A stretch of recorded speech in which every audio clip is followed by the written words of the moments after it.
Donc, dans cet exemple, on veut calculer le pH final d'une solution contenant initialement du NaOH et du NH4Cl, donc un sel de chlorure d'ammonium. Parfait. Donc, les espèces déposées sont le NaOH. Là, j'aurais dû écrire, c'est vrai, j'aurais dû écrire base forte. OK, NaOH, base forte. NH4Cl, sel fort. En fait, je pourrais peut-être essayer. On va l'écrire comme ça. Donc, vous allez écrire ça. Ça, c'est une base forte. Parfait. Et ici, on va écrire un sel fort. On va mettre ça. C'est ce qui va faire en sorte, j'ai de l'eau qui est le solvant, c'est ce qui va faire en sorte que les espèces réelles du NaOH sont le Na+, ion spectateur, et le OH-, j'écris base forte. Là, j'écris aussi ses concentrations.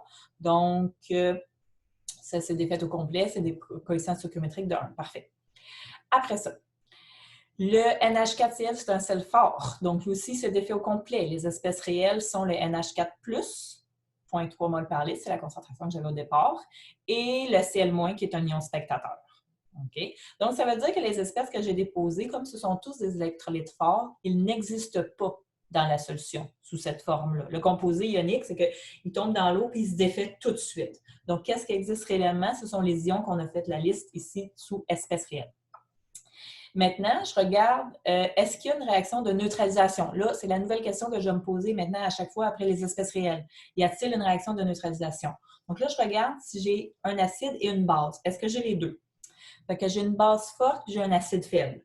Donc oui, il va y avoir une réaction de neutralisation parce que j'ai les deux espèces et il y en a un qui est fort. Donc, même sans calcul, j'ai pas besoin de le faire. Ça va donner un produit de KKB qui est plus grand que 10-10.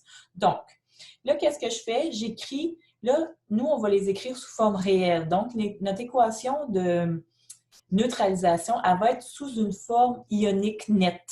D'accord? Parce qu'il va être sous les formes des espèces réelles. Donc, ça va être OH-, qui est ma base. Ça ici, c'est ma base, OK, qui est là. Après ça, ici, c'est mon acide. Donc, du côté des réactifs, d'une réaction de neutralisation, j'ai toujours un acide et une base. Parfait.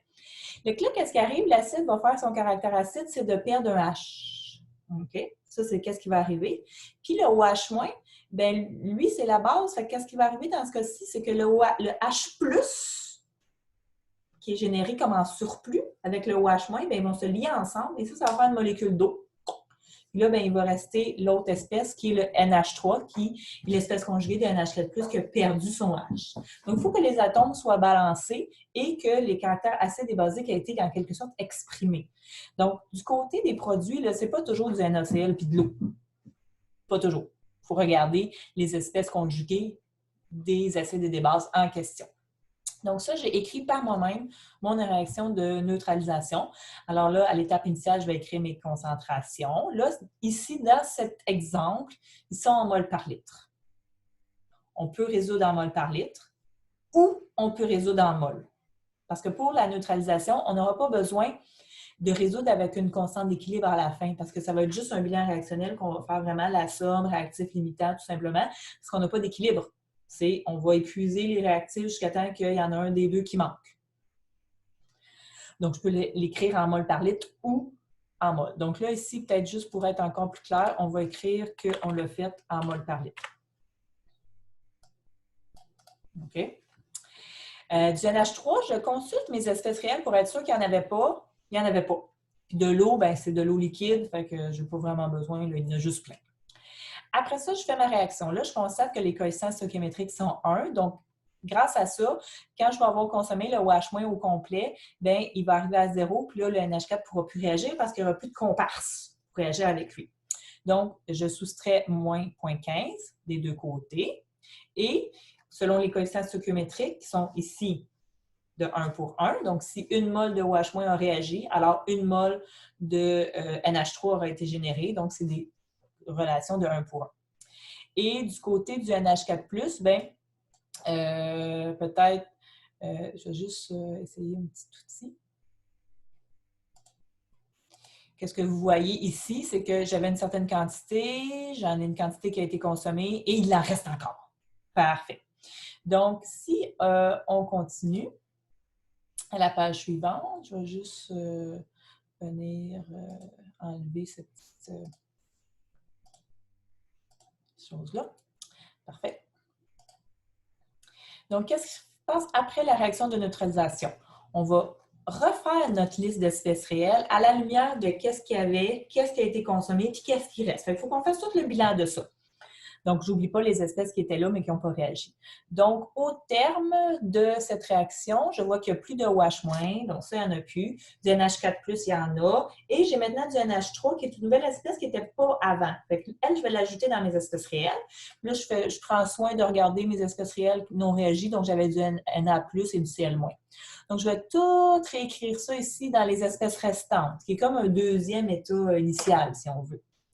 Donc là, je regarde, parfait, j'ai un acide, une base, un ion spectateur, etc., avec toutes leurs quantités. Donc là, je me repose encore la question. Est-ce qu'il y a une neutralisation? Parce que dans le fond, il pourrait y avoir plusieurs neutralisations successives. Donc là, je regarde, j'ai un acide puis une base faible. Je dis, oh, attention, j'ai un acide puis une base faible. Donc là, il faut que j'aille chercher leur KKB. Je vais chercher le KKB des espèces, ion ammonium et l'ammoniac. Je les multiplie ensemble, ça me donne exactement 10 à la moins 14. Pourquoi? Parce que ce sont un couple d'espèces conjuguées. Et les couples d'espèces conjuguées ont toujours un produit de KKB qui est égal à 10 à la moins 14.